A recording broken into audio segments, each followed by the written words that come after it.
Hello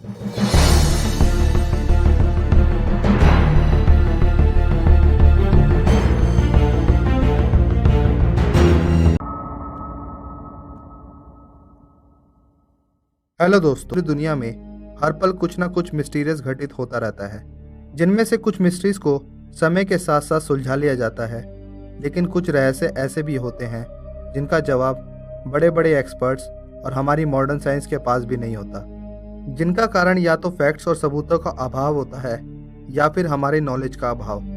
आज हम अपने इस एपिसोड में ऐसे ही कुछ बेहद रोमांचक अनसुलझे मिस्ट्रीज के बारे में आपको बताएंगे, जिन्हें आज तक कोई भी सुलझा नहीं सका है, जो आज भी एक अबूझ पहेली के रूप में हमारे आगे चुनौती बनकर खड़ी हैं। हमने इस एपिसोड से पहले भी आपको बहुत से रहस्यों से अवगत कराया है, लेकिन आज के हमारे इस एपिसोड में हम ऐसे ही रहस्यों की बात करेंगे जिन्हें सुलझाने की कोशिश तो कई बार हुई, लेकिन ये गुत्थियां सुलझने की बजाय और ज़्यादा उलझ कर रह गई हैं।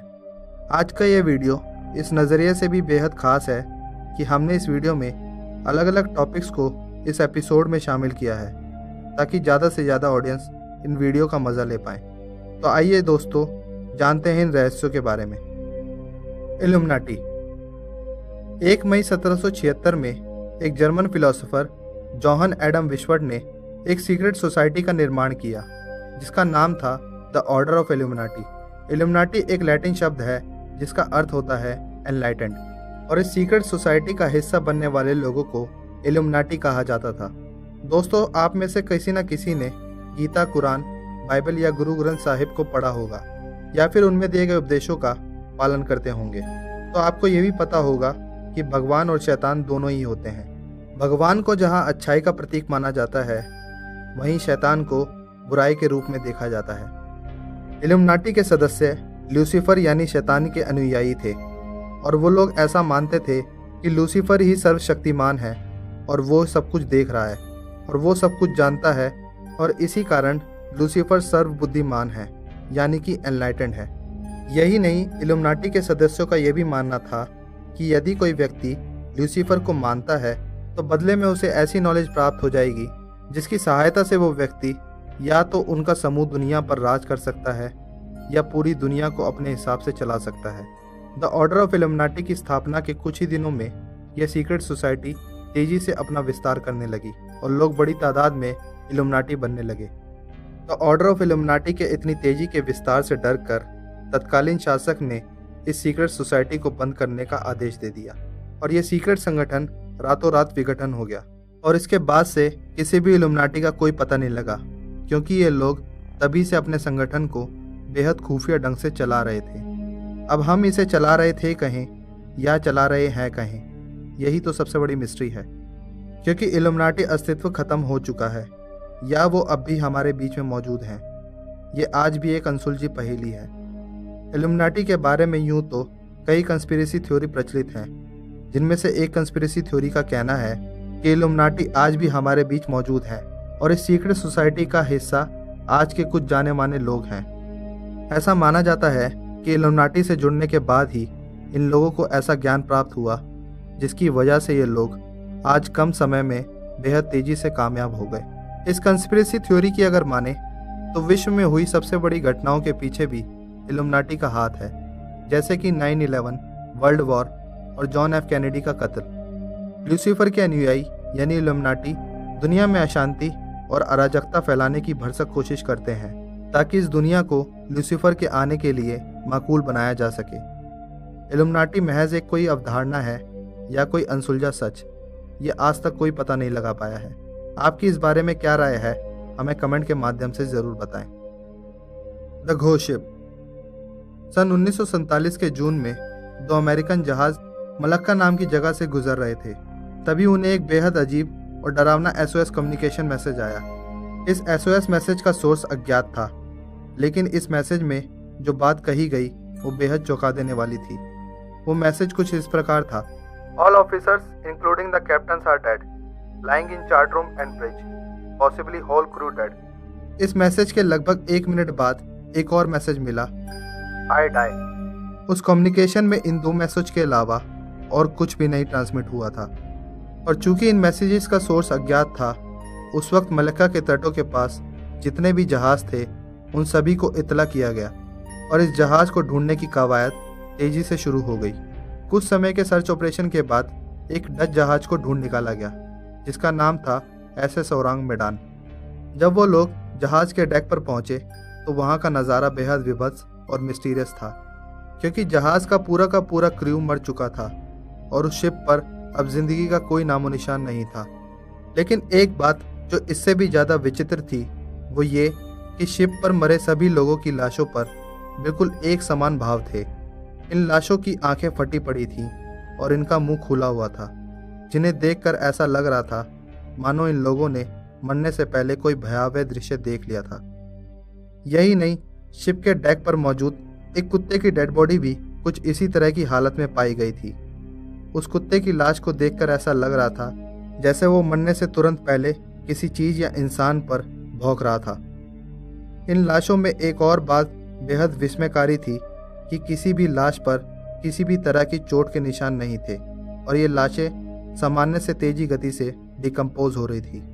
जब ओरांग मेडान को टो करके बंदरगाह की तरफ ले जाया जाने लगा तब उसकी निचली सतह से धुआं निकलना शुरू हो गया और फिर एक जोरदार धमाका होने के साथ ओरांग मेडान सदा के लिए जलमग्न हो गया और उन सभी लाशों की इस दशा कारण एक अनसुलझा राज बनकर रह गया। वो SOS मैसेज किसने किया था और इस जहाज के क्रू मेंबर्स के एक जैसे भाव क्यों थे? क्या वो किसी पैरलौकिक घटना का शिकार हो गए थे या फिर कुछ और? ये आज तक एक अनसुलझा सवाल है। Nazca lines. पेरू का नाज़का रेगिस्तान दुनिया की सबसे अनोखी और अज्ञात पहेली के लिए मशहूर है और उस पहेली का नाम है नाज़का लाइंस। नाज़का लाइंस अनगिनत रेखा चित्र और फिगर्स का समूह है जो बेहद विशाल है और ऐसा माना जाता है कि इन आकृतियों को 500 BC के आसपास के समय में नाज़का सभ्यता द्वारा बनाया गया था।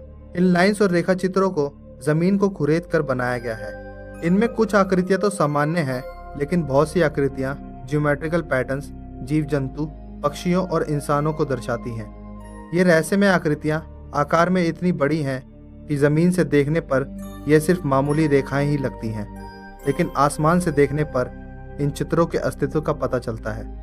इन रेखा चित्रों में से सबसे बड़ा चित्र लगभग 300 मीटर का है और सबसे लंबी लाइन तकरीबन 14 किलोमीटर की है। इन आकृतियों और ज्योमेट्रिकल डिज़ाइंस का सबसे बड़ा रहस्य है इनके बनाए जाने का कारण। कोई नहीं जानता ये क्यों बनाए गए और 500 BC के समय में बिना किसी हवाई सहायता के इतना सटीक और डिटेल रेखाओं और चित्रों को ज़मीन पर उकेरा कैसे गया होगा।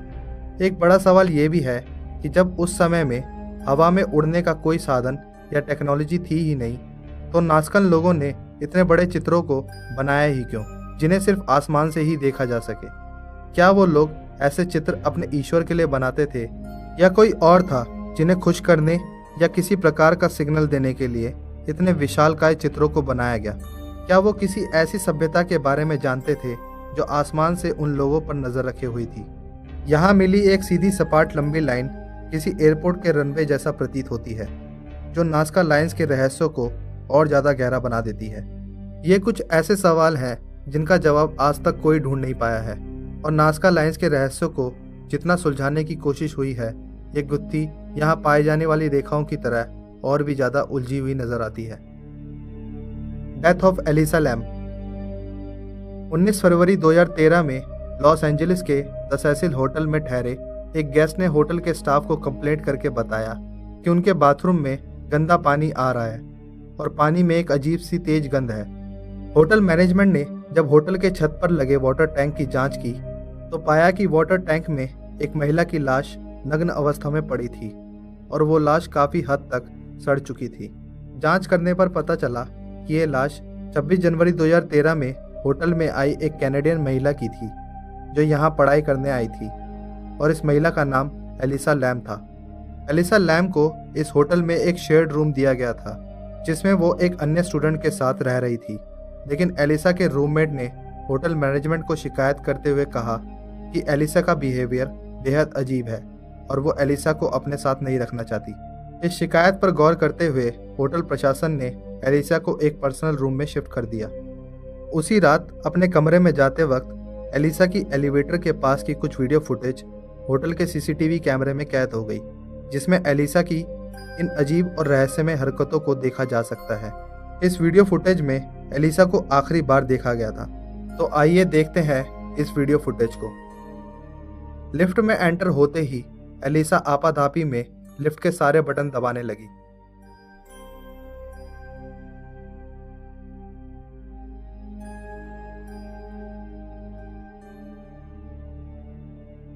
ऐसा लग रहा है मानो एलिसा किसी अदृश्य शक्ति से छुपने की कोशिश कर रही है और शायद वो इस अदृश्य साये को देख पा रही है।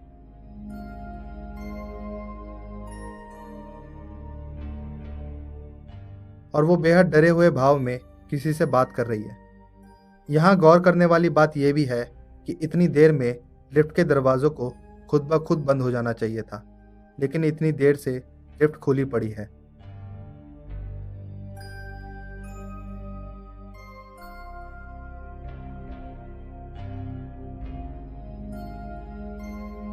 इस घटना की जांच के दौरान यह आशंका जताई गई कि एलिसा शराब या ड्रग्स के नशे में धुत थी, लेकिन एलिसा की पोस्टमार्टम रिपोर्ट इन अंदेशों को सिरे से नकारती है। इस घटना में जो बातें सबसे बड़ा सवाल पैदा करती हैं वो ये है कि उस होटल की छत तक जाने के केवल दो ही रास्ते थे। या तो एलिसा फायर एस्केप के रास्ते छत तक जा सकती थी, लेकिन फायर एस्केप तक जाने के लिए उसको होटल की खिड़की से चढ़कर जाना पड़ता, जो कि एक बेहद मुश्किल काम था। और या फिर एलिसा होटल की सीढ़ियों के द्वारा होटल की छत के दरवाजे तक जा सकती थी, लेकिन छत के दरवाजे पर एक अलार्म लगा हुआ था जो दरवाज़ा खुलते ही बज जाता। लेकिन उस रात वो अलार्म नहीं बजा था। और यही नहीं, सीढ़ियों के द्वारा छत पर जाने के रास्ते में कई सीसीटीवी कैमरे मौजूद थे जिनमें एलिसा की फुटेज कैद हो जाती, लेकिन ऐसा भी नहीं हुआ। तो आखिर एलिसा होटल की छत तक पहुंची कैसे? यह कोई मर्डर था या कोई सुसाइड केस, या फिर एलिसा किसी पैरानॉर्मल घटना का शिकार हो गई थी? इस मिस्ट्री को आज तक कोई भी सुलझा नहीं सका है। इस होटल का इतिहास भी बेहद दिलचस्प है, क्योंकि इसमें पहले भी पैरानॉर्मल घटनाएं घटित होने की पुष्टि हो चुकी है। इस पूरे केस में जो सवाल आज भी अनसुलझे हैं वो ये है कि एलिसा की कोई भी सीसीटीवी फुटेज छत की ओर जाते वक्त क्यों नहीं आई? अगर यह कोई मर्डर था तो कातिल का कोई भी सुराग क्यों नहीं मिला? और अगर यह सुसाइड था तो एलिसा अलार्म युक्त दरवाजे से होते हुए 20 फीट की पानी की टंकी तक पहुंची कैसे? और टंकी में कूदने से पहले एलिसा ने अपने सारे कपड़े उतार कर पानी में क्यों फेंके होंगे? और उस पानी की टैंक के 10 किलो के ढक्कन को उसने खुद अंदर से बंद कैसे किया होगा? और मरने से पहले एलिसा वो अजीब हरकतें क्यों कर रही थी? आपका इन मिस्ट्रीज के बारे में क्या कहना है? हमारे साथ शेयर करना ना भूलें। आपको हमारा आज का वीडियो कैसा लगा हमें ज़रूर बताएं। आप हमारे चैनल को सपोर्ट करने के लिए इस वीडियो को ज़्यादा से ज़्यादा शेयर करें और हमारे चैनल को सब्सक्राइब करना ना भूलें। फिर हाजिर होंगे एक नई वीडियो के साथ। तब तक के लिए अलविदा।